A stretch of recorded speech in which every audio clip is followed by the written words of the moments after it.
part of the Earglue Media family of podcasts.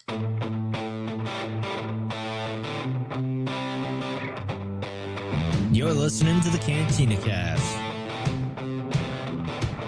your home for thought-provoking Star Wars talk. Join Albert and Jonesy in breaking down the latest news, trailers, movies, and of course, your favorite characters from a galaxy far, far away.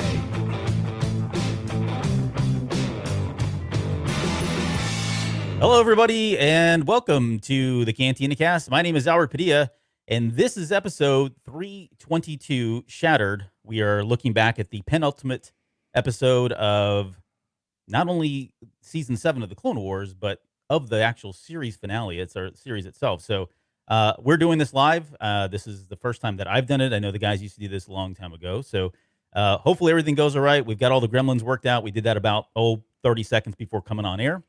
And speaking of gremlins, here with me tonight is none other than the executive producer of this show and Earglue Media, also the Dark Lord of podcasting, Mike Rondo. Mike, welcome to our live broadcast of episode 322. I know this is like going back in time. Like the last time we did this was the Last Jedi, I think, on at least on our Cantina Cast YouTube page. Right.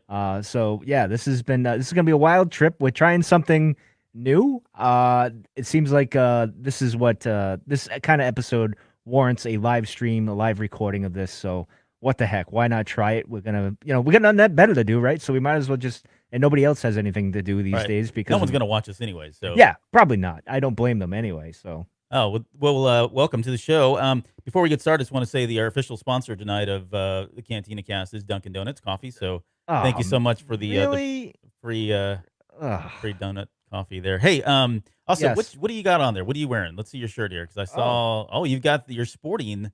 What a cheerleader! You're a corporate man. You got all. Yeah. Well, I own the thing. I should probably promote it a little. That's I mean, I'm gonna pay the bills somehow. So I actually broke out my celebration. If you can see that. The mall. Yeah.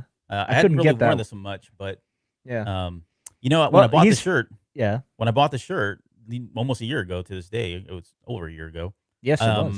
I was really kind of debating. I wasn't sure to go with Darth Maul. I wanted the Mandalorian. I think I didn't get the Mandalorian because it was sold out everywhere. But I got to say, after these last couple of episodes, I'm pretty stoked that I picked up this Darth Maul shirt because, it's a different character almost. So yeah, well, I was gonna say you've been intrigued by Maul throughout this arc, I guess you could say. Yeah. This whole thing. He's very intriguing of late. So, but anyway, I'm it looking worked forward out well. to Couldn't have timed that better. Planned it better anyway. Just a side note, everybody in the chat, we're not ignoring you. It's just we got to concentrate on the show and what we got to do.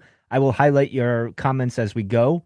But in any case, and those of you that are listening the normal way, the audio, sorry you can't see those comments, I guess. But anyway, that's it. And concentrate on the show as much as we normally do, which is not a whole lot. But we probably should put some effort into this. So yeah, but we're gonna try. All right, let's do this. Let's get into. I got one thing to talk about as far as news goes, and there were a couple other things that were minor, more speculation, that sort of thing. But what was it? Wednesday, believe it Tuesday or Wednesday, we got the final update, final download package. What do they call these things for Battlefront 2? Patch, whatever. Sure, new content, right? Yeah. And I know we probably did we talk about this on EGM this week? No, actually, surprisingly, last night we didn't even talk about it last night. Okay, so let's do this because you and we jumped into this game together. Yeah, back when it launched. And I missed my loot boxes. Paying to win. It was great, but we had a good time playing the game. And then I think we had Katie was on there, myself. Yes, yep. I'm trying to think who else. Jonesy was obviously playing. Who else was on there? And I'm sorry, Joe was on there. Yep. Yeah. I'm trying to think of it. Anyways, we had a great time. That was really fun. I think we had probably more fun playing, speaking with one another and just getting to know each other in a different way than we actually were playing. Half the time, I don't even know what I was doing. I was just running around aimlessly. Well, we know I don't. I mean, I was just, the heavy guy. Yeah, I just was shooting everything. Hand and fodder. Yeah. We'd let you go first, and then we'd all fall in line behind you. So. Well, that's what I call being a leader, Albert. That's what that is. Right. Okay? I go head first and die for my troops. That's what I was doing. Yeah. But so I don't know if everybody still who plays that game anymore, at least from the old group that we had. But Jim, I think, still plays it. Yes, I think he still plays. That's right. He was on there for a while too. Yeah. I don't. I haven't played since. God, I don't know. I think what the put off with me was they never developed the story any more than what that initial thing. Like they You had talking two about the up. single player story? Yeah, the single player thing. I think that would have kept me involved a little bit more. I wish they just did it more, and they didn't because it seemed like it was going to be a thing, and then it kind of was like, eh. And I think that put me off. It's like, all right, I get why you want to invest in the multiplayer stuff. That's cool. Where the I money's like, at. yeah, I The get additional that. revenue, right? Yeah. Correct, but don't BS us and say, oh, we're going to invest. It's about story and this, that, and come up with this cockamamie story, and then you just fizzle it out, and and of course, one of our favorite characters there that was created, and we never get to see him again. So You it talking about kind Iden of. Versio? No, well, I didn't. Yes, of course, but what's his name there? Begins with the alien there. What's his name? Oh, I can't even think. It begins with an S. What's his name? It's not Sheev, but it's something Oh, else. Shiv. Shiv. Thank you. Yeah. Yeah. Thank you. Yeah, I no. get him and the Emperor mixed up, huh? The names. Yeah. But yeah, so that kind of put me off, and it was, and of course it's EA, and there was a lot of problems in the beginning, Right. and they seem to have smoothed it out. But all Yeah. things come to an end, so this is what happens. And I'm not, so I do dabble in that game every once in a while. It's a way to just kind of decompress. So I don't play it as religiously as my family does. Yeah. I will say that from what I played, it really is. There's a lot of things they've changed. I mean, they've tweaked the combat everywhere, whether it's lightsaber combat, gun battles themselves. They brought a lot of balance to the game. Yeah. See what I did there? Yes. And they've done they did away with the loot boxes. I think they, more than anything, this game for me is, I think that DICE is going to be remembered for how they reacted, and they kind of broke themselves down in order to build themselves back up, to build this game back up, to really acquire new people into it that had been turned away and were soured by the loot boxes and all of that. So all that to say, I really think that this game, I'm going to miss it. I really am going to miss this game, and hopefully it'll be around. I mean, it's not going anywhere. Again, we're just not getting any DLC. That's the word I was looking for. Can we just start the whole show over? No, we've already been skating on thin ice before the show, so let's not go through that again. But yeah, so we're not going to get any additional DLC, and this patch really didn't have a whole lot. I mean, it had Scarif, which ironically was the last map I believe that they released in Battlefront 1. Yeah. So I don't know what that is. It's just like it's an omen, I guess. But Yeah. we won't get anything more in terms of DLC going forward. But they're going to keep the servers running, and you can still play all the game modes and all of that. So the game's not going anywhere. So I'm hoping that I'd like to get the group back together, get the gang, get the band back together, and play some more just for old time's sake. And Well, so if we I can don't. stream that, I would like to do that. I don't know. I'll have to figure that out. If we could have one last hurrah as a group, That'd be great. we'll see what we can do there. So if you're on our Discord, that's probably where we're going to hit you up and start all this up. So I don't want to overpromise anything, oversell anything, but even if it's just a casual thing, it would be cool to connect and speak and play the game one more time. So True. anyways. All right, let's get into the good stuff. So. All right, the good stuff. So let's talk about episode 322, Shattered. And we had some speculation going into the show about what Shattered meant. Yeah. Do you feel like we got that answered? I mean, I think I guess maybe for Rex, and because his mind shattered for a moment, and even Ahsoka, right? And I don't want to say Maul, because Maul, he saw this all coming, but I don't know. I guess that's what I would say. And everything's this is the shatter point, right? Like everything is now changed forever, and that's kind of, I guess, where they were going with it. It is a peculiar title, because you think he would have just called it Order 66, because that's what that's all everybody's been talking about now is Order 66 episode, unfortunately.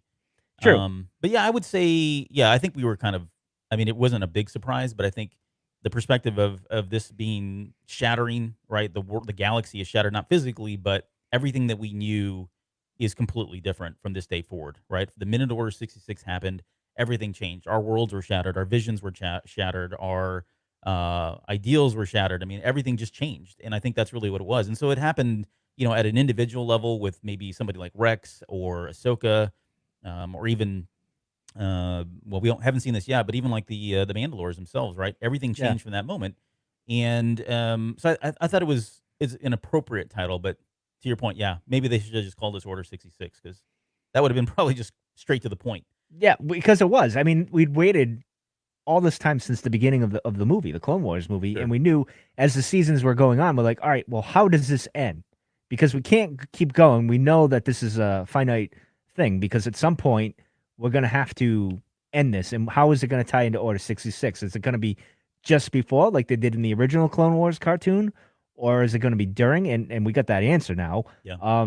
But why not just call it Order 66? I don't know. It's So what? Let me ask you this. So I guess give me your overall thoughts on the episode itself. How did you feel watching it? And then kind of how you felt afterwards. It's very well, as I told you last night briefly on the roundtable that we did last night on EGM. I tried to do what you did and stay up late and just watch on through. I tried to do that. I couldn't do it. So I fell asleep. I set my watch to like 3:30 or whatever, and I woke up maybe 10 minutes later after that. Yeah. So I was a little groggy, and then I watched it, and I kind of woke up because I think going in, we know it's the shoe's going to drop. Like it is happening, right? And it's just this, and the music, was it Kevin Kiner? Yeah. Him and Dave, the last two episodes played the music very well. I mean, you could almost argue that this was more of a silent film, which is kind of what George does mostly. Like his best moments are when there's no speaking. It's all based on emotion and music and facial expressions and everything. And they pulled it off here, and it was just so ominous. And I was feeling like, oh, how is this going to play out? Like I was feeling the ominous feeling. I knew it was coming. I didn't get over emotional when it happened, and I said to myself, "Oh wow, Rex is going to turn. Like he's really going to do it." And then I'm thinking, canon things are flaring off, and we'll get into that in a moment. But overall, I thought it was great. But the best moment was after I watched it. My daughter woke up, and I couldn't go back to sleep because I got a million things in my head after that episode, so I couldn't stop thinking about things. And then all of a sudden, my daughter ran out, and she's like, "Daddy, can we watch the Clone Wars? Can we watch it?" And I said, "All right." I said, "Just be prepared because Rex is her guy. She loves Rex and Ahsoka. They're like her two favorite."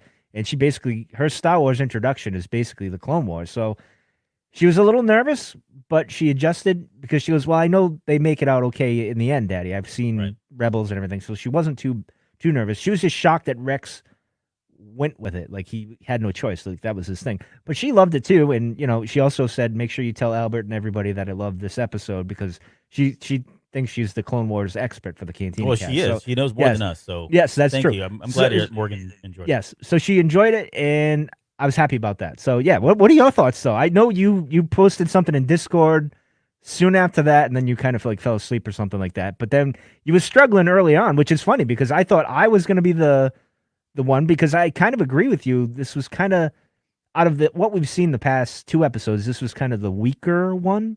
And I don't know if that's because we had all this built up in our head over the last decade of how this is going to play out, how we're going to see Order 66. Like the show before, we were saying, are we going to see it from this point of view, that, or, and all this other stuff. And that didn't necessarily happen.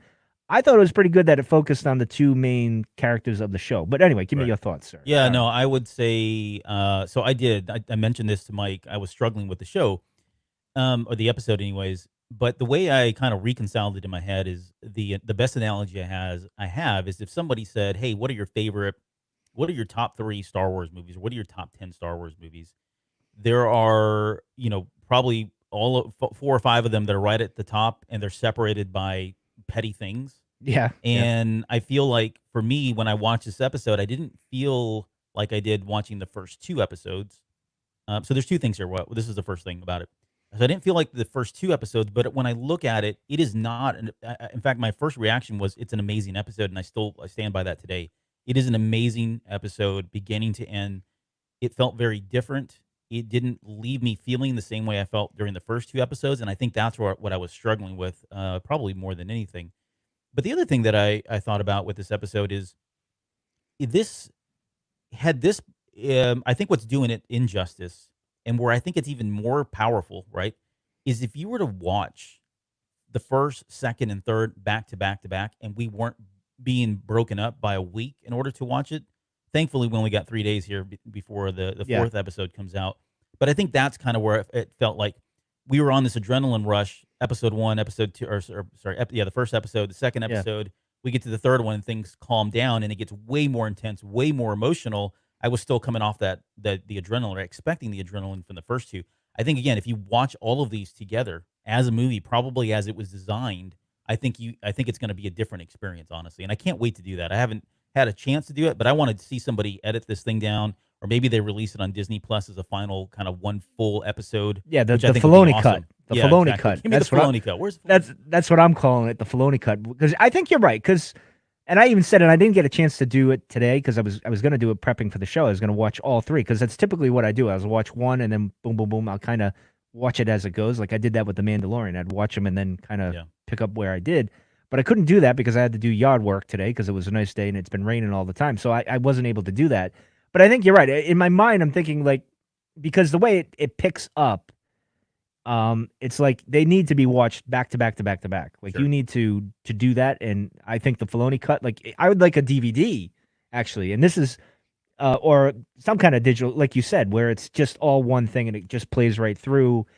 We don't really have those breaks. Maybe like a transition somehow. Yeah. Dave does it that way when it's whatever scene and that does that. That would be great. So. Yeah. The other thing, I think I was 8 minutes in, so 8 minutes into the episode, and on Discord, I had to post this. I just posted that I was getting an uneasy feeling. I forget what it was, but I know what I was feeling. I was getting a very uneasy feeling about the music. Yeah. It was dark to me. It was, there was an ambient, it was almost like synthetic, like a very synthetic foreboding kind of sound throughout. It was ominous. And it was very yeah. ominous. Like you know, and you nailed it. Like in the first episode, we didn't hear it so much. When you go back and watch The Phantom Apprentice, or you listen while you're watching The Phantom Apprentice, there are moments, because I did have to go back and, because I was like, this can't be the first time we heard it. It didn't stand out as much to me in that episode, I guess because everything else that was going on. It was just raised like the volume or whatever Yes, they did. Well, it's that I think they did probably do that intentionally, but there's, like you said, there's not much dialogue. There's not a lot of people talking. There's a lot of just silent moments, people in that moment, thinking about things, and you've got over with everything else going on. Order 66 is like imminent. We've been talking about it. The anticipation, anxiety has been building up until this point. When you couple that with what Kevin Kiner did here, and it does feel like it's a different take on the music, right? It's not what we would expect from somebody like John Williams. I can't even think where we've ever heard that in Star Wars, but I really enjoyed it, even though it was a departure from what maybe somebody like Williams has done in the past. So I can't talk enough about the music. I think it set the mood. I think it plays with your emotions in probably a really bad and a good way. Yeah, So, because at one hats off point, for I think I was even saying to myself, as I'm watching it, and I know it's happening, I'm like, I don't even want it to happen. Yeah. Because the happy times of like Obi-Wan, Cody, Rex, Ahsoka, and Anakin being as a team doing their thing, all done. It's all done, and you're like, I don't want to lose that. And and the tragedy is we all know what's coming, and we know the change is coming. And it's like we went back in time, and if we could say something to him, we'd say, "Don't do this." But we can't. We can't. It's like Ahsoka saying, like, she probably should have told Anakin or Yoda, "Hey, by the way, Maul said this." But enough. We'll get to that at some point. But it's kind of like it was that whole feeling of like dread.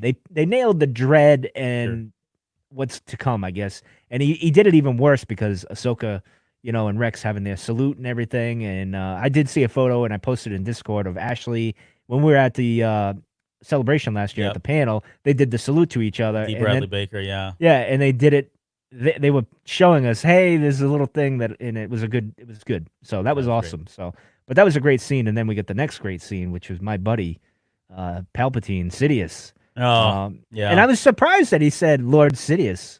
Hold that thought, because I want to come back to that. All right, I actually have a question around that, because we're sweating. On this show we sweat the details, and we really make a big deal about probably nothing. But that's why I hope you listen to the show. Yes, that's why we're here. Why we're here. All right, let's go through this, and we're gonna just touch on some of the bigger moments, some of the more discussion worthy moments. But it starts, obviously, we pick up immediately with the Siege of Mandalore, and I have in the notes here that Siege of Mandalore is over. But then I don't know, is it over?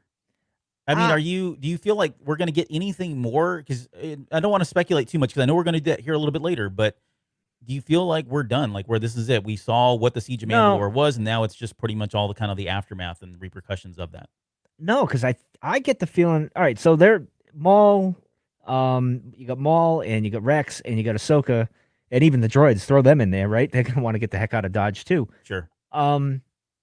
I get the feeling the closest planet now is still Mandalore, because they just kind of just left. Right. So they got to go back, because they got to look for Bo to get the heck out of Dodge, because I assume they realize that, all right, the clones have turned, they're going to turn on Bo too.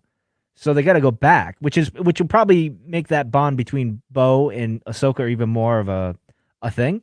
because I still think I wouldn't say a team up. I don't know, but I think they're all going to need each other to get the heck out of there. I think that's what they're going to need. And so, yeah, I think they're going to go back to Mandalore, and that will be the end of the siege. Because I think the Empire, the real siege, is this coming, right? Because they're going to the clones are going to be taking over everything. They're going to be, putting Gar in charge and everything else. So I think that's really the siege, because the gunships and everything else, I think this is where you're going to see the full might of the new Empire coming in and seizing control of that. And that's really the siege of Mandalore. That's my guess. Yeah, I could be wrong. Yeah, you could be. So the Siege of Mandalore, yeah, I don't know. I mean, it can go. I think it can go both ways. We don't get the same battle like we had in the first 2 episodes, but it is interesting though. I mean, we got to see. We speculated that Rex was the one that gave Ahsoka her lightsabers last episode. I know. I was so mad. I was like, I was so close. Yep. Oh, right there, man. So it turns out it was Bo-Katan. How she got him, I don't know. We're not gonna sweat those details. I mean, those probably don't bother us too much. Maybe. Yeah. Well, it does. But and then we got to see Gar Saxon get imprisoned. They finally took him away. We know. So, spoiler alert: if you've not seen Star Wars Rebels, he actually gets put in power by the Imperials after the Imperials come in and take over Mandalore. So, Bo-Katan, when we leave this episode, anyways, bearing something else that's going to happen in the final episode. She gets put in. She's kind of now the de facto leader, and we know that she does lead them to some extent. But she's going to get usurped here very soon by the Imperials as they come in, and then Gar Saxon gets put in place as kind of like their de facto leader, ruler, whatever. Yeah, I imagine they're all going to. Interesting that they showed it at least. They showed because him being carried away. Yeah, because they're showing like if you watched Rebels, you know where this guy's going to be. Yeah, right. You get the. That's why it was like right there in your face, like, hey. You know what happens after this. It's almost like maybe foreshadowing of like this week's episode on Monday where things hit the fan and they're all like Ahsoka and everybody, they're like rats, they're living in the sewers, and that's how they survive and all get the heck out of Mandalore. Yeah. Or maybe Mandalore, well, the purge is after, obviously, but I don't know. We'll see. Curious. There was a great moment between Ahsoka and Bo-Katan. I thought that was awesome when she was sitting there and she's basically confessing to Ahsoka that I don't know how to do this. I don't know who. We need a new leader, and she's so different than her sister, who was completely the opposite. Yeah. Right. She was all about peace, and that didn't work. Their ways of war, you could argue, were successful for a period of time. But that came to an end. But is she the balance? Because you had Death Watch with Pre Vizsla, and they were all like war, control, and dominance type of thing. Yeah, they were part of the old ways. They wanted to go back to the old ways. And then you had the pacifist way. Yeah. Both ways didn't work. So is she a meddling amending of both? Because she's obviously related to Duchess, and obviously she was under Death Watch at one point. So she kind of can put both of those philosophies and make something work for Mandalore. I don't know. Absolutely, I think we see that. I mean, I think we get a little bit of that in Rebels. Like we see her leadership style, and it seems to be a fine balance between the two. She's not afraid to have peace when peace is necessary, but at the same time, she'll, take you down in an instant if she needs to, and she's fully capable of doing it. That's why I love her character so much. Yeah. I mean, she's developed in a very roundabout way, not a direct way, but we can see how her development finally pays off later down when we watch Rebels, and she kind of takes it over, and then she obviously gets the Darksaber. So again, I know I'm spoiling a lot of stuff here if you've never seen Star Wars Rebels, but hopefully there's a story there. I think with Dave and do we see the Darksaber next week? I don't know, because right now Maul has it.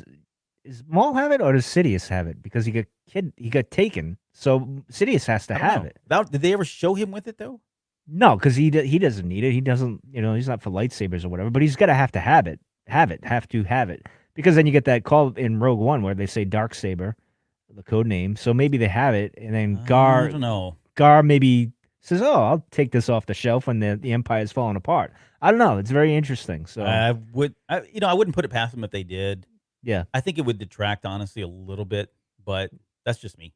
Yeah, I mean, trust me, I've already pre-ordered the toy, so I'm all for. I'm not in favor of proliferating the Darksaber as much as you can throw it on the screen. No, the mystery of it is what matters, right? It's kind of keep it a mystery. But in Rebels, Maul has it, right? Yeah. So how does this all? I don't know. This is very interesting stuff. There's a story here. Yeah, there's plenty more to go. Well, that's the thing. I mean, the pleasant surprise has been Maul and Bo. their characters. That's been a pleasant surprise. And each of them, you kind of want to know their story after this happens. We want to know Ahsoka, of course, but these two are a pleasant surprise. Like, we thought it'd be more Rex and Ahsoka. And I'm even curious with Rex and how he meets. And hopefully we get that next week. I don't know what's going to happen next week, but in any case. Okay. So we talked about all that and the foreshadowing, obviously, of Bo-Katan as a leader. Let's get to the holotable, because this is one of those scenes that I think if you've seen Revenge of the Sith, the minute it comes out, you're like, I know that scene. That scene is, whatever. Yep. But there was a couple things on here. I mean, we got to see, Mace Windu again. They got through all of that. Is he just kind of like the apex jerk of a jerk? He's really Mike Rondo when you think about it. He's really, when he said that to her, Citizen, it made me think of when you asked me when's the episode gonna come out. And yeah, when it's ready. That when was like this. That was like the same Thank thing. You, jerk. Yes, but Ahsoka, I think she accepts what he said and she knows how he is, and I think she sees, all right, well, that's technically true. Like, this is their business. So it's really not mine. I did what I had to do, and not only that, she was playing things close to her vest. She wasn't really, revealing some things either, which she probably should. Right. So what if she would have told him right then in that moment? Yeah. Oh, hey, by the way, there's a vision that something horrible is about to happen with Anakin, and is it? I don't know. Yeah. It could have gone a lot of different ways, but neither one wanted to open up. The interesting thing, which I just thought of, is it's funny that like the Jedi, because their vision is so clouded, they couldn't see what things were going to happen. But Maul, because the dark side is strong, like we mentioned last week in last week's episode, he's able to have these visions and see what's to come. And he channels it to the right person, but she holds on to it because she's more in doubt anyway. She's a doubting Thomas and you can't blame him. I mean, it's coming from Darth Maul. But again, as we've said the past couple of weeks, lying Jedi, truth-telling Sith, that's how it works.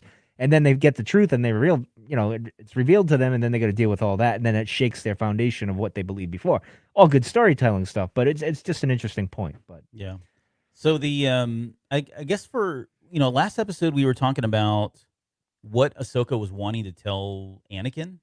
Yes. And she had a moment in here again when she didn't pass anything on, pass a message on to Yoda, but anything.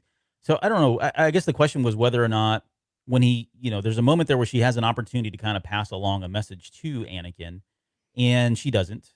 But I was wondering whether or not you felt like that was the same message we were was alluded to in the second episode, or is this something completely different about, hey, I just got some intel from Darth Maul, and please be careful kind of thing? Was it a different message?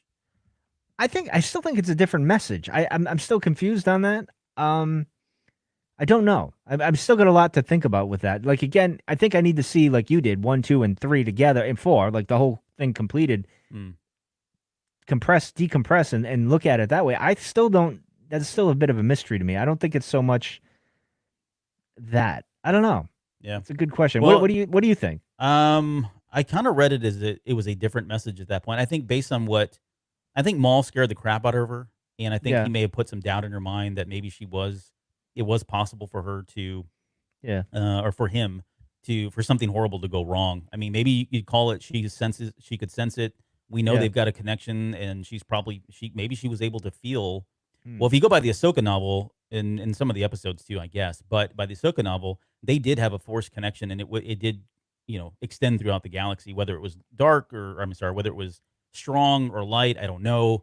Yeah. But in the novel, she makes a reference that she cuts the connection off, like she literally just turns off or hangs up the phone, if you will. So from that perspective, maybe she was starting to feel the anxiety, feeling what was happening right before, he ends up killing Mace Windu and turning over to and becoming Darth Vader. So some of that may have played into it. I do feel like, again, I guess what I'm saying is I think it feels like it was a different message, and she was really more concerned about his well-being and his health, or things were going to get bad, or the dark side, and so she was going to warn him about that. Well, probably. I think with the when she was with Yoda and everybody, I think she wanted to tell him personally. Yeah. Right. Because she doesn't trust the council. Exactly. I think because she knows how they handle things and how they handle Anakin, and she was like, no, I'll just, and she believed I'm going to see him in like an hour or so when I get there, she fully believed that. Like, I'll be able to tell him. And then that wasn't the case at all. As we know, things went right out the window, literally, Mace. So maybe Mace should have just been nicer to people. I'm just, we've always said that. Yeah. But, he's such a jerk. Yeah. What about, I mean, she kind of hints that she, I think he asked her about as a Jedi or as a citizen, and she says as a citizen, and he's like, not as a Jedi, and she responds, not yet. Hmm. So I mean, it's nice to think that she was thinking about going back at least, right? The thought Well, had I entered think her mind at that point. I think she, in her mind, she's like, well, Anakin still got my back. I still believe that what the Jedi idea is.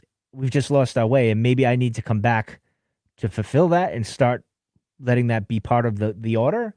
Um, but and then you got her in Rebels where she says, "I'm no Jedi." Oh yeah, at that So, point, she's done, like, right? She's already hung it up and yeah. she's made peace with it So and walked her separate way. yeah, I'm surprised Yoda called her a Padawan. Still, I was hoping he'd say Jedi Knight. Yeah. I like wish he kind of bestowed upon her, like, yeah, you're a knight now, whatever. Just kind of like a wink and a nod. I don't know. It's very interesting. I mean, how do you compare that point with those two, and then when you see them in Rebels, when the temple's coming down? How do you feel about that? Do you think it played off well? The same thing, really. He's in his thing, and you know, I don't You're talking know. about when she confronts Vader in Rebels?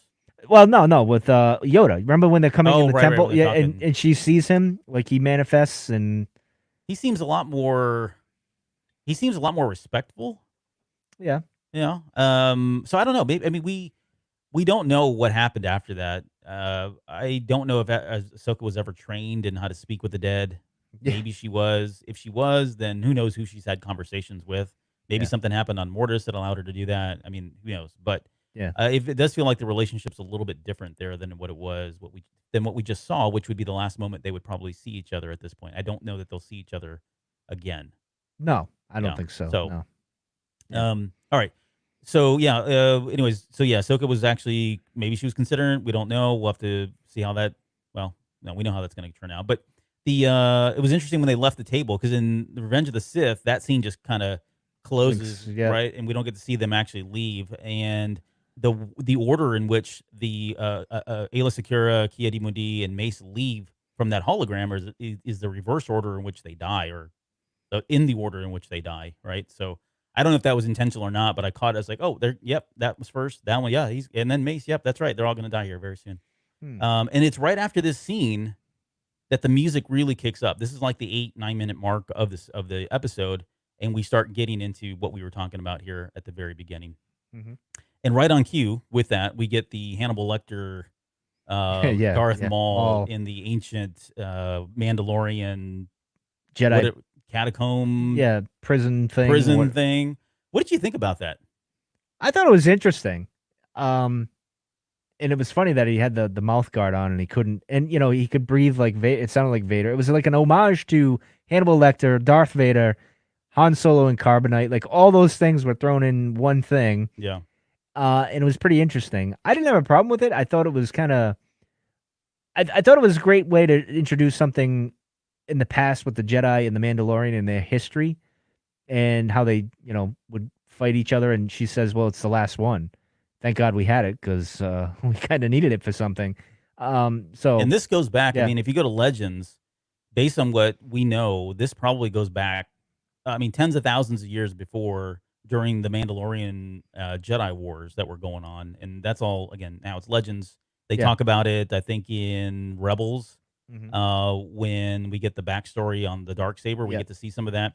I couldn't make it out, and I needed to go back and look at it. But the art that was on the front of this thing, this catacomb thing, whatever we're calling this, that art very much looked like the art that was used in the episode when who was it? It's a Vizsla, I think, that talks about. I forget his first name, but the Vizsla in Rebels that's talking about the saber itself and how its origins. It looks very similar to that. Of course, we got the Mandalorian helmet, which looked a lot like our Mandalorian helmet that we know of from the new show, right on the front there.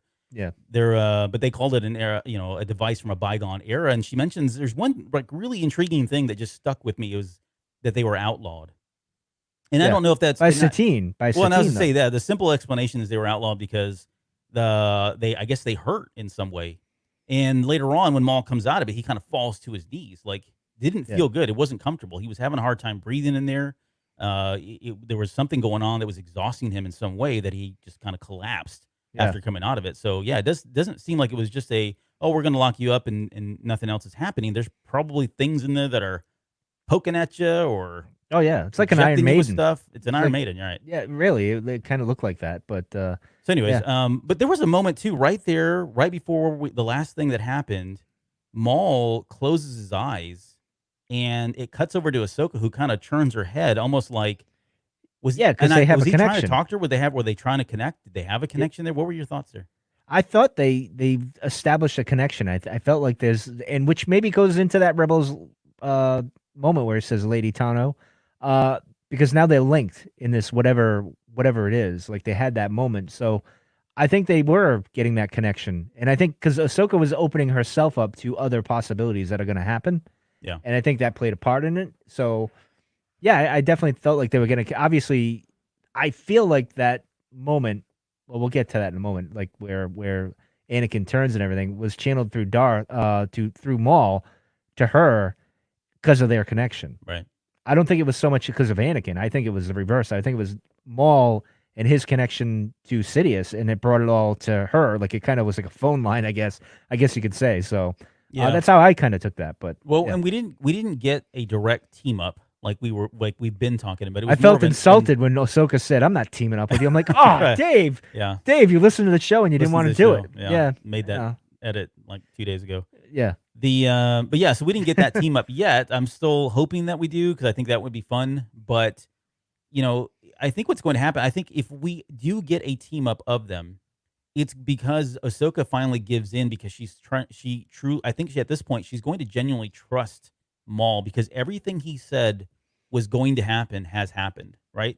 It's like you said, he's been telling the truth to her, even though he's got his own, you know, motives behind why he's telling her the truth. Well, But let he's me not ask you lied to her, this. and so I think. Well, let me. So I think Yeah. what if they do team up, it's going to be because she realizes that everything he said up until that point, even though she didn't want to believe it, even though she didn't believe it, even though she didn't want to believe it, Yeah. has actually happened. And so at that point, she's going to probably feel a lot more comfortable in go ahead and just trusting him, even though she doesn't trust again his motives and what his true desires are here. I think that's going to be enough for that pendulum to swing for her to kind of say, okay, fine, let's do this, let's get out of here together, and that's what builds that mutual respect that we see going into Star Wars Rebels. I mean, did they in Rebels? I can't recall if they actually clashed fighting wise. Like They do. they do. All right. Yeah, like right when they get to in Twilight of the Apprentice in the fair in I think it's the second episode. I may be Okay. wrong on that, but I it couldn't definitely remember. in one of the two, if not both, they have a very small, quick battle, and that's when Ahsoka falls off. It's Oh, very all right. reminiscent of I gotcha. the Vader and Luke fight. But yeah, Gotcha. so they do clash there, but it's temporary because at that point, Kanan takes over and starts fighting Darth Maul, and then Ezra's doing his thing Yeah. up there. Vader comes in, all that stuff. But anyways, yeah, to answer your question, short I answer, gotcha. yes. All right. I couldn't remember because I was going to say they seem to have this connection and this mutual. I want to say respect, uneasy respect in a way because of whatever happens. And I do think we're going to get some kind of a mutual, not a necessarily team up, but like partnership to get the heck out of Dodge, where Maul can go off and be a criminal syndicate guy, and she can go off and be Fulcrum, and Rex can go off fishing, and Bo can just fight a constant battle of trying to free her people. Yeah. Now, to so- be clear, I just want to make one thing clear on Rebels. Yeah. They are together before that, working together because they do team up in there, fighting the Inquisitors. Inquisitors, yes. But and really, they're not fighting because they hate each other. They're fighting over Ezra at that point, right? Maul wants him as a Padawan.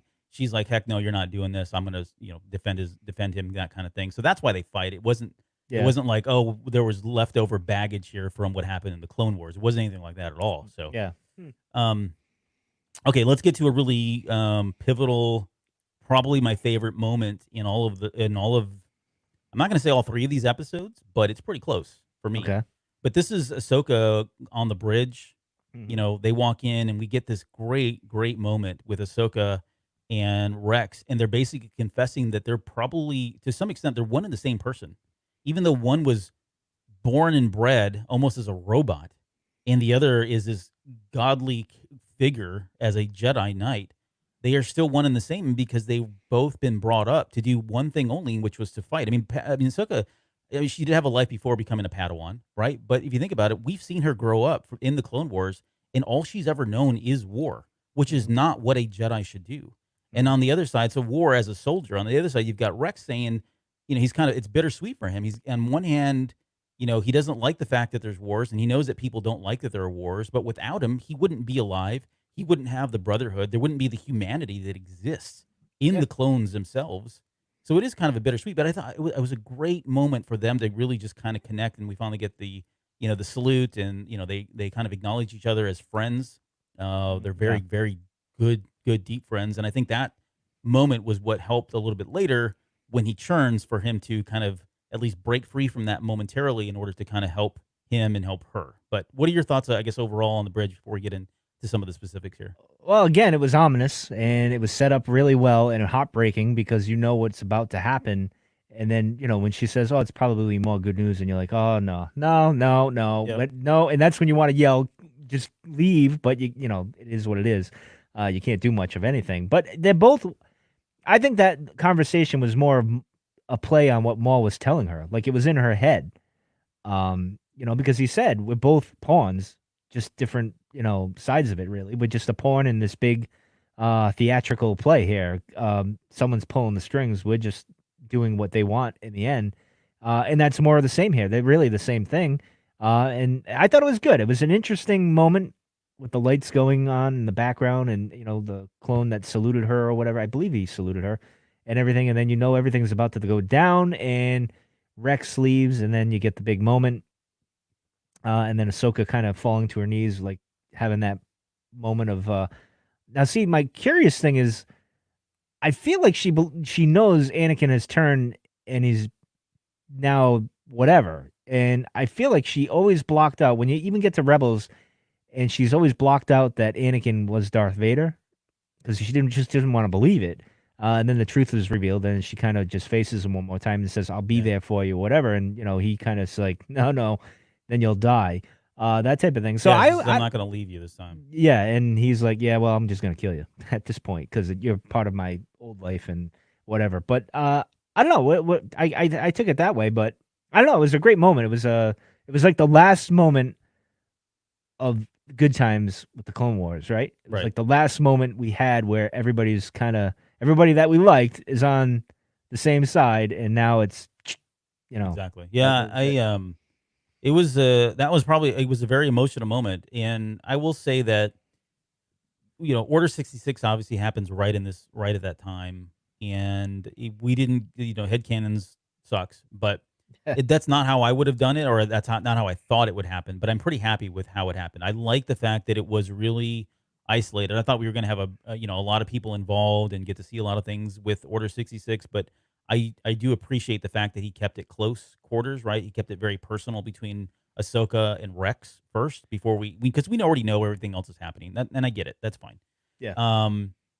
But I like it was interesting to see her like physically racked with pain, right? I mean, she was like grimacing as things were happening. And again, I chalk that up to just that force bond that she has with Anakin, that she could actually feel that something terrible was happening. Now, getting to the question about whether or not she knows that he's now become Vader, I don't think she knows exactly that he's become Vader.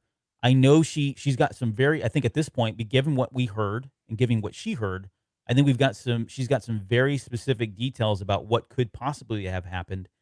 And when we see her confront Vader in Rebels, I think that is the confirmation. Like, I think at some point between now and then, she does get more confirmation, whether she's seeing it, hearing it, I don't know. But she very much is already accepted that was once Anakin Skywalker when she confronts him in Vader. Because she actually uses that to her advantage, saying something along with, "My master is truly dead," kind of thing. She almost uses the line. I don't have the line in front of me right now. Yep. So yeah, she does call him out for that. I don't know. I don't know that she knows exactly what. Now let's see what happens in this next episode. I think that'd be crazy if she actually did know that he truly did become Anakin Skywalker, right? I'm sorry, Anakin Skywalker actually became Darth Vader is what I meant to say. I think that would be nuts if she actually knew all of that, whereas most of the galaxy just did not know. Well, let me ask you this, because we don't know what's going on, and I know we should save our predictions, but it just popped in my head, and I don't want to forget it because I'm an old man. I wonder if it's possible we're going to see her talk to Padme, looking for help, finding out that the twins, or she's pregnant, and Anakin's the father, I wonder if any of that gets brought up, or she's just running. She's running for her life. I'm sure that's the main priority. But would she get in touch with Padme to get help to get to Anakin and to warn him? Oh, I hadn't thought about that. Is that a possibility? I It is a mean, possibility. because I would love to see that. Yeah. And then she tragically died. That would be an interesting thing. I don't know, but anyway. Or she gets Padme's perspective of, hey, I got to go. Anakin just left, and I need to go find out what's going on. And she senses something horrible. She tells her, "Don't do that," or warns her in some way.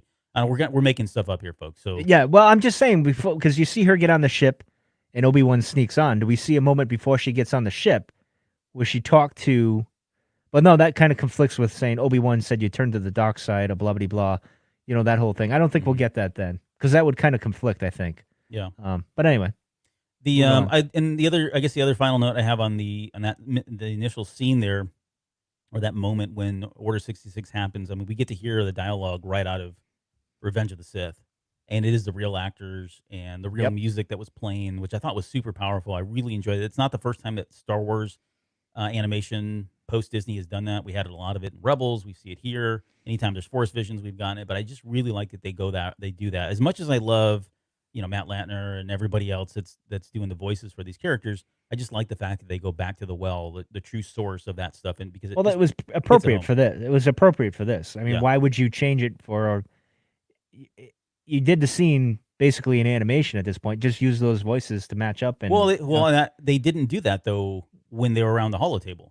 Like, they say the same lines in the holotable. Like, May says the same line, Yoda says the same line, but those are not the original actors doing the voices. So no, they consciously decided to use it in this scene, which I appreciated.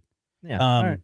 The Order 66 happens, and this is another really painful moment because we've been talking about this the last couple episodes. Is whether Rex had removed his chip, whether he had not. Our best bet was our I don't know, I wouldn't say our best bet. We kind of secretly hoping that we would get to see the removal itself or how that actually played out. We didn't get to see that. And we come to find that he actually does have the chip in his head. And furthermore, he actually does follow through with his orders. Now, that said, he did have a moment there where he was able to break away to say, call 911, go find out, go learn more about fives, and because I can't control this kind of thing. But him dropping that helmet was pretty staggering for me, because I thought, holy bananas, he's going to do this. And I thought, no, he's going to fight it. He's going to fight it. And then you could see him visually trembling, trying to fight it, and he couldn't. I kind of like that, even though as much as I wanted him to be able to be like, oh, my friendships. There's a part of me that was like this fantasy element of my friendship, my love for you is greater than this chip, and I'm going to overcome that, and somehow overrides that.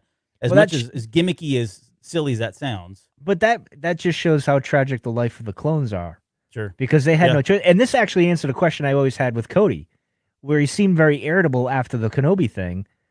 Rex became the same way. Right. They basically became the droids right after that now. Like, they switched. The droid army is done, but they become the new droids. Yep. And they follow the orders. Following orders. And then that's it. They don't even have their individualism anymore. They're completely, basically a mind wipe in a way. Like, it was whatever happened. And not a beautiful thing, but a nice touch is like the clones behind Ahsoka turning around. They got their thing and they turned around like they did it. When you watch the movie, you see the other clones.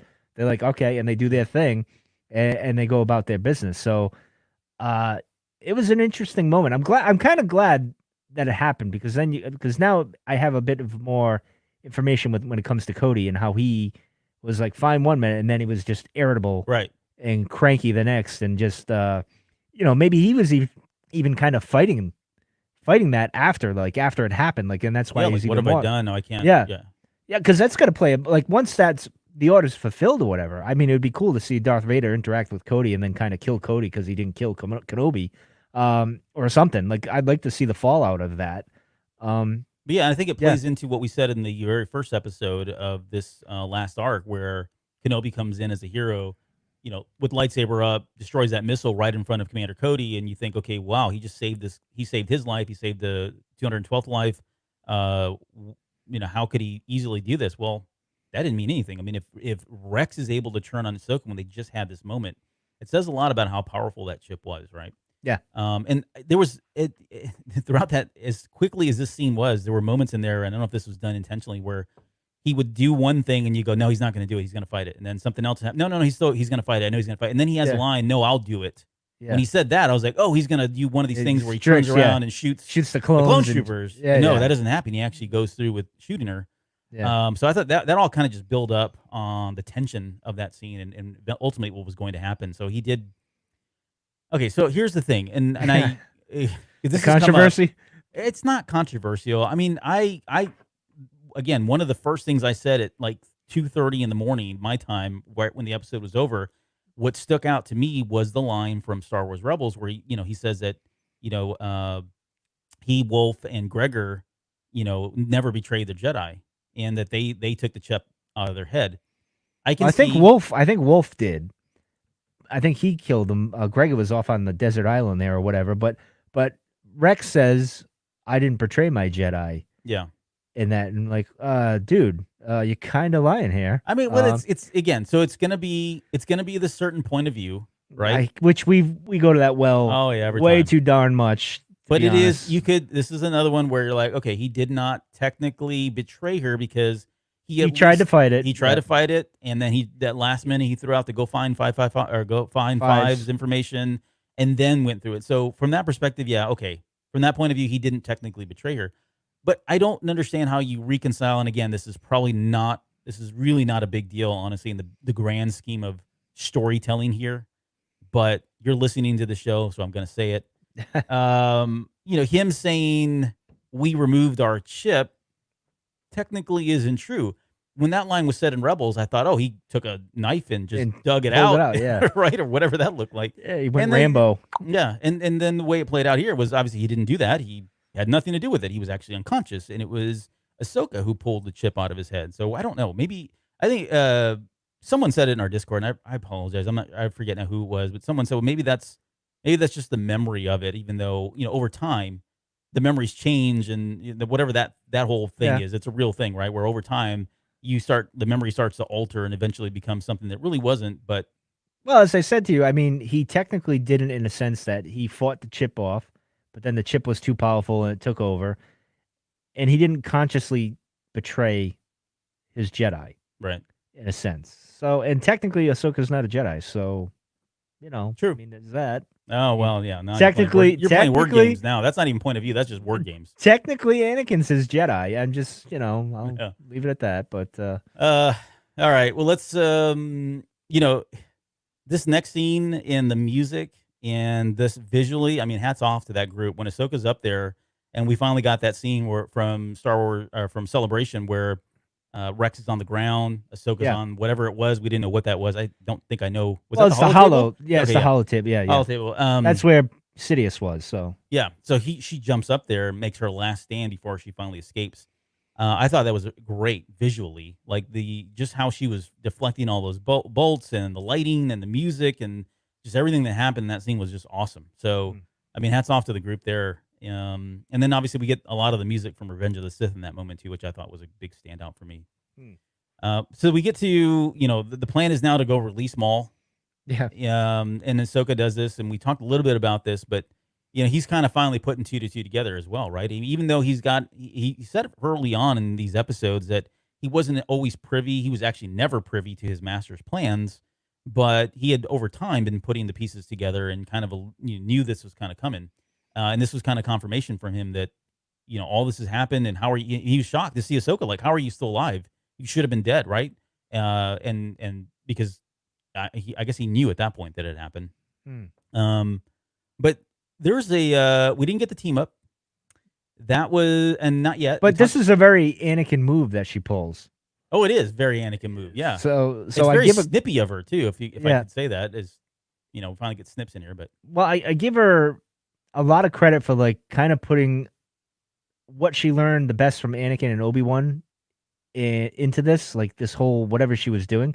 She did very well and kind of used all that to do whatever her plan was, to think on the fly and do what she had to do, and still retain her being her. Right. So it was really good, and it was just when she releases Maul and says that, and she's got the saber next to him, and then when she says, I'm not pulling for you," or whatever she says to him, "I'm not Yeah, she's cheering like, for I'm you." not here to help you, buddy. Yeah, it was like she's very much gone the middle of the road kind of, in between. Sometimes I'm good, sometimes I'm not, kind of thing at this moment. I I'm mean, no granted, Jedi. everything was flying at that moment, so you had it's all survival mode there, which I thought was pretty cool. So Yeah, I mean, and she's literally using him, right? He was talking earlier that they were both tools in this war, right? And he was trying to plead to her to kind of join him in the last episode. He called himself a tool, and that's really all he was in this moment. He was a tool to her. He was a way to cause a distraction that so she could find enough time, buy time to go out I and think try he to was find annoyed. more I think he was. information about fives. I think he was annoyed by that because I think he thought she would play the good Jedi and say, "Yeah, Right. okay," and he was annoyed, like, "Oh, darn it, she's more like not that way anymore," Yeah. because she's taken the truth that I gave her and now is using it to survive in a different way than I thought. But he knows he'll be fine. And he went into OP mode again, doing his thing with the Vader thing in the hallway there without a lightsaber. But um, and I think that's where they cut. And it's funny because I think she just knows Maul now to the point where it pays off in Rebels. Like she knows Maul has just got another scheme going on, and there's another play to it. He's not doing it genuinely, and that's why she doesn't do it either. She's like, "No, you go off and do your crazy thing." Although I still think we're gonna have some kind of a not a team up, but a mutual way of getting out of Dodge, so to speak. Mhm. And they go their separate ways, and like whatever. Hopefully I never run into you again because maybe I'll have to kill you next time. So, but yeah, go ahead. I would have Sorry. loved to. I would have loved to actually seen this in a theater or with a group of other Star Wars friends other than myself, my lonely self on the couch, wrapped up in a blanket with coffee next to me at 2:30 in the morning. Because I think in that moment when he's like, I don't know, I forget the line, but he's basically asking, "Hey, can you spare me a the brother a lightsaber?" Yeah. And she's like, "Nope." Yeah, That's like a moment you would have had like people cheering, right? Because like, Yeah. no way, screw you, dude, you're not getting I'm one. not that stupid. All right, exactly. No, So ain't anyways, that happening. was great. Yeah.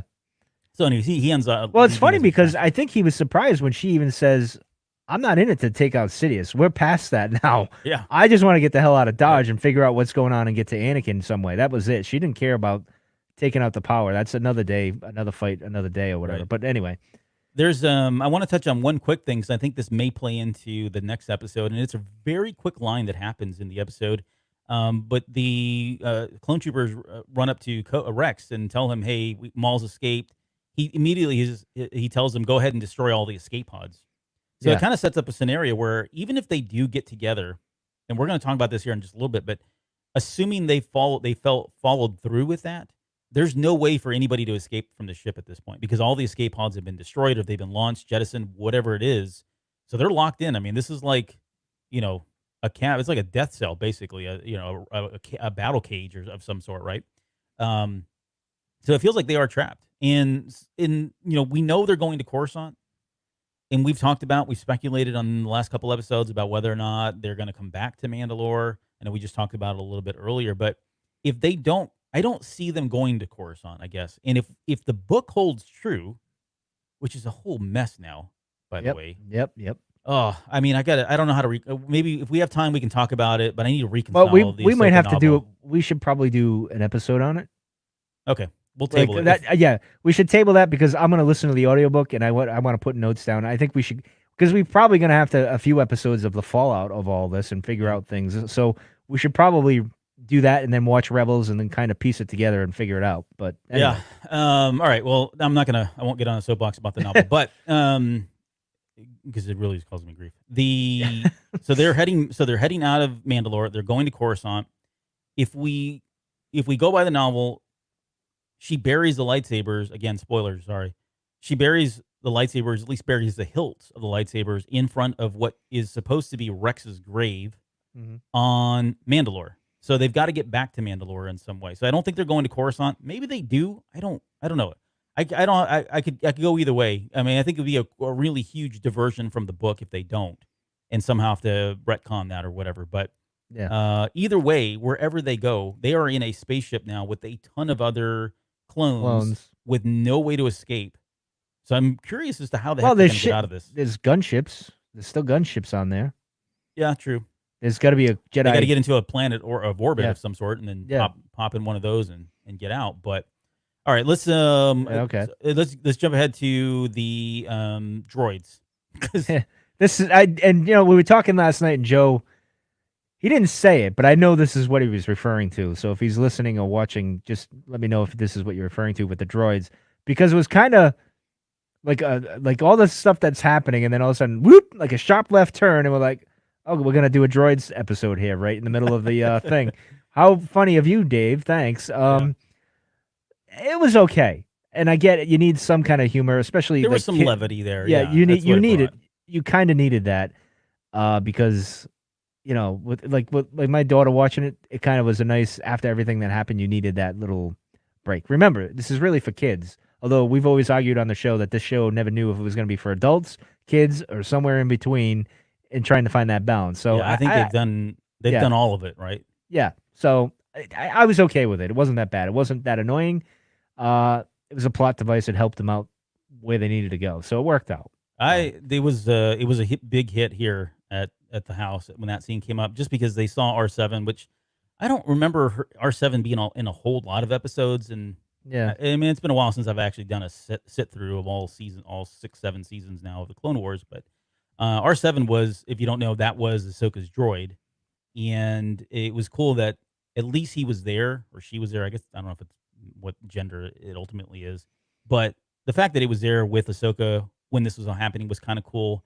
I did like Cheap, which was played by Dave Filoni. Yep. And honestly, I've watched the episode a few times now, and if you listen very closely, you can actually hear like Dave Filoni's tone in there. You can hear the right. Yeah, And it reminds me of Chopper, he's Dave. like, maybe I don't know, he may have moved up as my favorite droid in of all time, even more than R2, because I'm a big Rebels fan, but I just liked it. It sounded like Chopper, and he's like a CH droid and all that.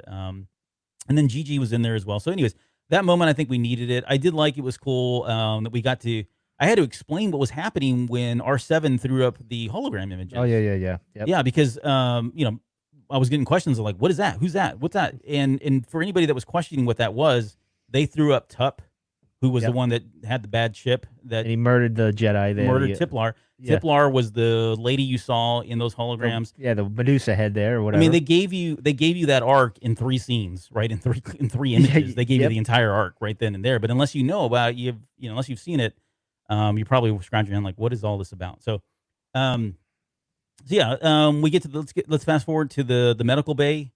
I got a question. That logo for the medical bay, has that been used before? I know I'm putting you on the spot and asking you to really dig deep here, but I don't recall. I'll have to look again because I don't even. No, I don't think so. It's used in Star Wars Galaxy of Heroes. Was it used in? Remember the episode of the Clone Wars with the medical, not the medical frigate, but the station got attacked. Was it there? Did they use it in there? They must have. They had to have. I don't know. It's really, I know that. Yeah, it was. We'll have to go back and look at it. I don't know why we're arguing about this, but I don't know. If anybody that's listening, watching, if you're still watching after that moment, please let us know if you know what we're talking about here. But I saw it and I was like, hey, that's the logo for health, and I don't know why. Anyways, I thought it was cool. It was a nice touch that they at least stay consistent through all of this. We get in there and she's trying to find the chip. Now, here's the question I've got. She can't find the chip. She's running through the scanners. And so her instinct isn't to go like hack and slash, search harder, right? Or go with a lightsaber and cut his head open and go, I'll find this dang thing myself. I'll pull it out myself. God darn it. Yeah. She instead decides to go up to him and do something that I don't think we've seen in Star Wars before. Well, you know what it reminded me of? The daughter. Like True. I always said, the daughter is somehow one with Ahsoka. And when the daughter was laying down or something, doing whatever she was doing at that time, she was healing. I can't remember that. Whatever. It was just because she put her hands on his head. Obviously, she had to, but it just reminded me of that. And the way she kind of calmed herself and kind of was like, okay, this is what it's almost like the daughter was saying, do this. And she kind of did it. And it paid off there. Yeah. So I thought it was pretty cool. No, I like that. I hadn't thought about that, or I hadn't considered that it was very similar. At least it kind of was similar to a callback to what happened to her in Mortis.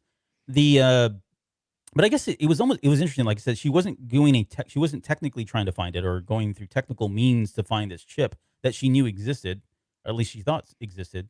Instead, she goes up to Rex and tries to connect to him, a clone, tries to connect to him through the Force. But that's a payback to what Yoda says in like the very first episode of all, where it says series, you're part of the Force or whatever, and that was a callback right there. That's the whole purpose of that right there. And you throw the Mortis perspective that I just threw in. It was an awesome moment. I liked it. I thought it was. And cool. I saw it almost like she did all that, connected with him, connected with the Force, went through the mantra of "I am one with the Force and the Force is with me," all of that, so that she could connect to Rex and say, "Hey, buddy, I can't find this thing. Show me It's the way in your body. You need to help me find this." And that's why the light goes off, or it beeps and we found it, kind of thing. It's I mean, that's kind of hopefully that I'm right, and hopefully that's how everybody else took it. But well, we'll see, because I think the important thing is, and I was hoping we'd get it like today, but I think they're holding off till after like Monday afternoon. They're gonna have Dave talk about these 2 episodes where he's kind of like, well, this is why I did this or whatever. I hope we get that, because I think that's important that we have him, and he knows that, so we'll probably get that. Maybe we'll get more clarification on this point. Yeah. Him snapping out of that and saying, yeah, kid, I'm okay. It was a different, would you say it's like a different Rex? That was like Rex, like when they first met. I took it like he's back to being when they first met. I think that's how he talked to her, to be honest. I hadn't heard him say kid, or at least called her a kid in a while. Maybe ever. I don't know. I couldn't remember if he had done it or not. And again, I didn't do the research, so shame on me. I know it's only been 24 hours. So cut me some slack here, folks. I do think he talked to her that way initially in season 1. Yeah, I had to guess. And I kind of saw it as a way for him to be able to prove it truly is me, because I'm now using something I would have never, I haven't used in a while, right? True. That's that code word, but you know what I'm saying. So yeah. So anyways, I did like it. It was interesting. It definitely stood out to me. For him calling her a kid. Yeah. But yeah. Anyways. Well, so sorry. In the notes, I had I want to talk about whether or not they betrayed and all that, but we've already kind of beat that horse completely dead here. So it ends with them, well, the doors had just opened up. They got them closed. Gigi closed the doors. Gigi sealed the doors. And we know that something is coming through. And so I guess really the last question before we talk about some of the... Is it Maul? Because that's what my daughter said. Well, that's why. Who is it? Is it Maul? Is it the clone troopers that were outside? I mean, it could probably only be one of those two. She says it's Maul. But I don't know. That would be... Because I don't think he would just willingly just open the door unless he realizes, I need your help. So we're going to have to work together. You may not want to team up, but I need to team up. So... we got to figure out what we're doing here, because we need to get out of this. And there's like a bazillion clones here, and there's only 3 of us and the droids. So we don't have a choice. So let's go. So that might be that. Well, let me ask you this then. So because Maul, the way it looks is somebody's burning through that door, and we skipped over this, but I want to talk about Maul's powers as well too before you get out of here. But because they're overpowered. Well, I did mention that. I mean, but again, like I said last week, the dark side is stronger now than the light. That's how I justified it too. So it's amplified, so he's more capable of doing these crazy things. So because that was another tunnel. It was obviously very reminiscent of Vader. Rogue One and Vader, and what he was able to do. But he didn't have a weapon, which I thought was kind of cool. The way he was making up ways to take these guys out. I thought the trooper looked like his arm. I thought he was gonna. Yeah, I thought he was gonna lose his head. I was hoping for the bucket to hit the ground, but and it's Mandalorian. Like that was the Mandalorian, right? In the first episode, I think, of the season, or the only season. Yes. So, but yeah, I thought it was great. I thought it was a great moment for Darth Maul, and just showing how powerful and how adept he is at the dark side and of the Force. I don't believe that's truly what he's capable of doing day in and day out. I think that again is because the dark side is so strong, and at this moment anyway. Yeah, sure. At this Order 66 has happened. The shift has happened. Right. So it's probably at its max peak for him, so to speak. Because obviously later down the line, he's not really himself anymore. He's like roided up. Yeah, basically. Which I didn't have a problem with that, because it just shows the shift in power at this point. All right, so take it back to that scene again. Yep. If it's Darth Maul, then wow, I don't know what he's using. I don't think it is, because I think it's I told Morgan when we were watching, I said, no, it's like the troopers in A New Hope with the cutters or whatever, they have the cutters there. They're cutting through. I could be wrong, but Yeah, I imagine it's the troopers. There's probably a lot of them now, and they're going to be on their last stand. The door's going to open up. They're going to be on their last stand. Maybe they lose some of the droids. Wow, what if yeah, R7 dies? I don't know. But right before all hope is lost, I think that's when Maul Maul swoops shows in up. from behind, cleans up Yeah. the mess, and then they figure out what's next. It's what they gotta do. it's basically a Butch Cassidy and Sundance Kid kind of moment here, where they're pinned against the wall and they're just gonna do that. I thought that was a great moment with Ahsoka when she's fighting them off and she was starting to lose, and she could tell, like Right. she's like, "This is it, and this is how I go out." Mhm. And then Rex saves the day. I thought that was a good moment, though. Yeah. Of course, Rex does what we thought he was going to do initially after the order was issued, but in any case, so All right. Well, that brings us to the end of the episode. Yeah. Man, I don't know. So, what crazy tinhead foil theories you got going into this final one here? What do we expect to see? Well, I got to be honest, I don't know because, like I've said, I've been surprised each week. There are little predictable moments that you're like, okay, but it had to happen to get to here, which you didn't really expect to come. But I don't really know, other than maybe Padme. That was my craziest theory that I had, where she would talk to Padme and say, "Hey, Anakin's in danger. The clones turned on me and blah blah blah and all that other stuff." I don't know. I mean, it's hard to say. I mean, does she even try to reach Obi-Wan? Does she try to reach anybody, or is she just in the middle of, dealing with all that chaos with Maul and Rex and everything else? I mean, is there a moment where she's trying to get in touch with them after? Like I said, I would like 10 minutes of them showing what happens, like with each character, like Cody, Rex, Well, they did it in Ahsoka. Rebels, right? I mean, we That's got what to I mean, see- like something like that, but not even a voiceover. I just want kind of just music, show you, yeah, show you what happens, and maybe her saying Obi-Wan, well, I'm sure she's going to see the message. We will get that. I think that's coming. I'm almost thinking that the show ends with the message. Like it goes out to black, and the only thing you hear is that message playing on a black starfield in front of you. The message playing, and then right Maybe. after that, it fades to black credits, kind of thing. I don't know. I'm being dramatic here, but yeah, I don't know either. I mean, I don't really have any good speculation, guys. I'm sorry, I don't know, because everything's kind of been tossed around. I mean, we've gotten through all of the meteor stuff that we knew we were going to get through.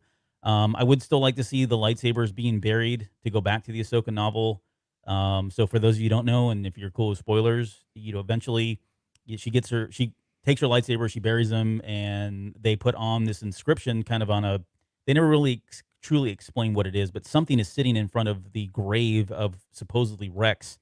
They took Rex's body, they took another body from a dead clone trooper, put it in Rex's armor, buried that, then stuck something in front that said Rex had killed Ahsoka, so that they had killed each other, and they put her lightsabers there to kind of, give off the scent that both of them were gone, and then they both split and decided they were going to go out into the Outer Rim. That's kind of what happened. We learned that in the Ahsoka novel.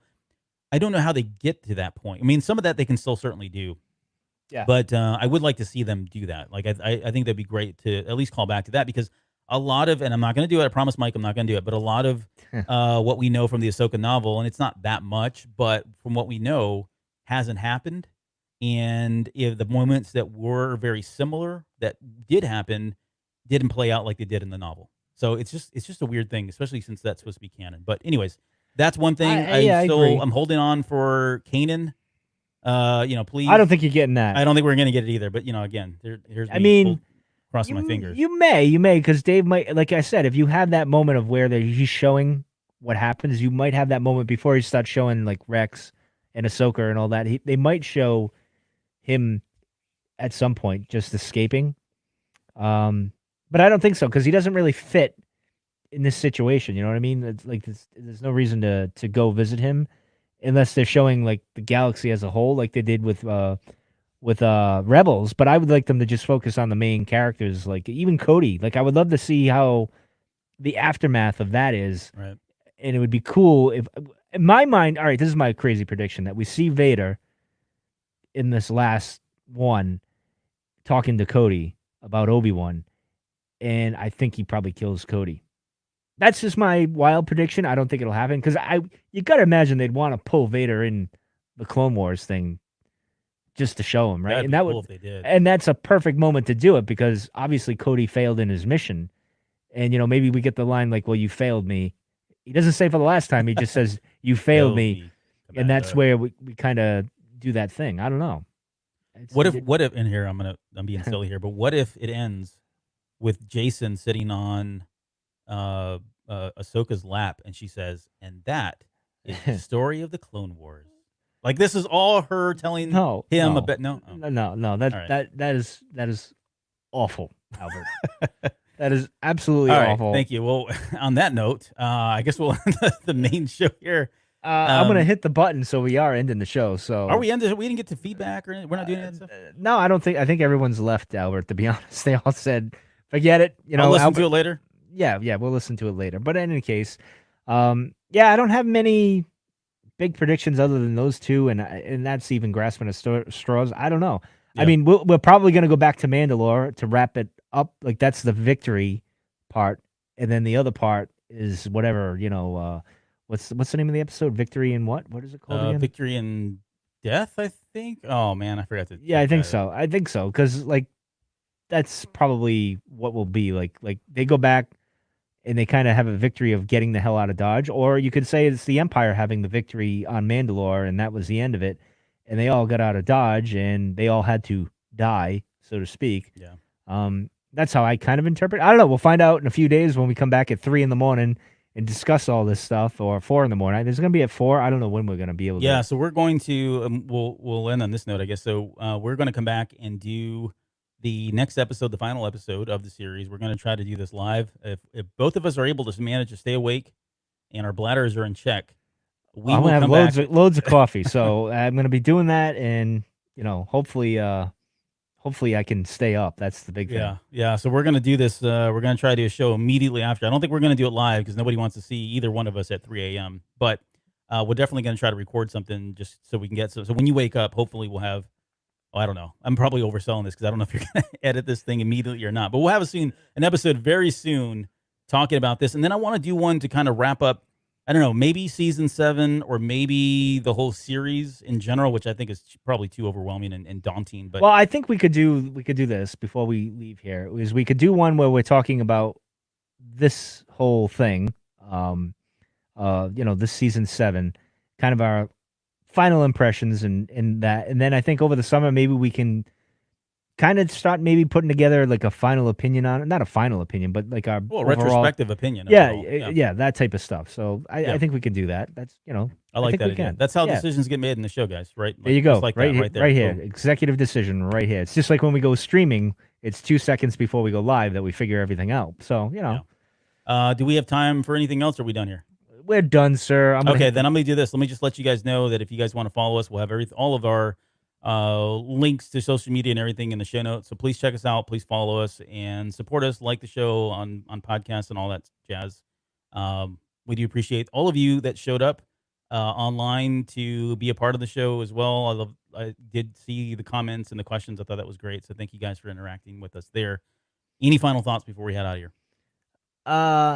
No, I think it's just time to get the heck out of here, sir. So we're just we were waiting for the final music. Yeah, I'm playing it now. All right. We'll see you guys soon. Later, guys.